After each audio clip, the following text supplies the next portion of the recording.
Je suis Sylvain Delagneau, je suis à la Fondation des Amis de l'Atelier depuis 2010 et je dirige actuellement le pôle Travail 92, composé de 3 ESAT, établissements et services d'aide par le travail, et d'un centre d'accueil de jour, Plessis-Robinson, à Châtenay-Malabry et à Châtillon. Le regroupement des 3 ESAT a permis d'engager un vrai projet de restructuration, diversifier les activités proposées aux personnes accompagnées, les travailleurs, pour leur donner un réel choix de métier. On est dans le registre de l'autodétermination. Augmenter et développer la formation des travailleurs en se dotant d'outils d'apprentissage réellement adaptés et lutter en mesure contre l'usure professionnelle et améliorer les conditions de vie au travail. Pour financer tous ces projets, la taxe d'apprentissage est un levier vraiment important, bien quasiment indispensable. Et donc nous avons besoin du soutien de l'ensemble de nos partenaires entreprises.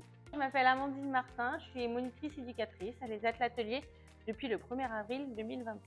Donc, mon rôle est de les accompagner dans leur insertion professionnelle pour leur donner les moyens de pouvoir développer leurs compétences, qu'ils gagnent en autonomie. Donc la taxe d'apprentissage nous a permis de répondre à une demande des travailleurs pour les aider à la sécurité dans le travail. Donc ici, au conditionnement, on fait par exemple aujourd'hui des pics à pigeons.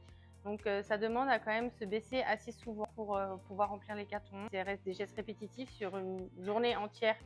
C'est extrêmement fatigant. L'exosquelette vraiment permet de bien se maintenir. Je m'appelle David Laboulben, j'occupe le poste de moniteur principal blanchisserie au sein de la Fondation des Amis de l'Atelier depuis le 2 janvier 2023. C'est le poste d'organisation de toute la blanchisserie, des plannings, de la facturation, de la gestion client, de la gestion de tous les travailleurs. On a eu la chance d'avoir ces exosquelettes et remarqué un effet sur la fatigabilité de nos travailleurs qui est moindre, parce qu'en l'utilisant, ça les aide dans leurs mouvements, en récupérant des linges en machine ou en se baissant, que la qualité audio au travail, au sein de la fondation, au sein de l'ESAT, est un aspect très important qu'on essaye de mettre en place. Que les travailleurs soient en bonne santé et épanouis au travail, et ça aide beaucoup.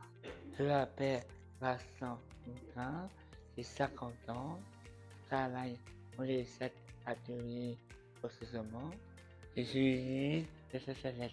Sur le dos, la statique, on est mieux assis, il n'y a pas photo.